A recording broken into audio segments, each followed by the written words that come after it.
ربنا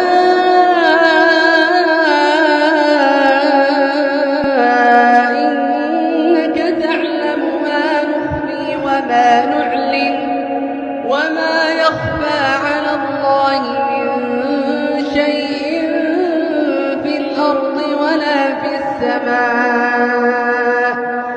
الحمد لله الذي وهب لي على الكبر إسماعيل وإسحاق إن ربي لسميع الدعاء.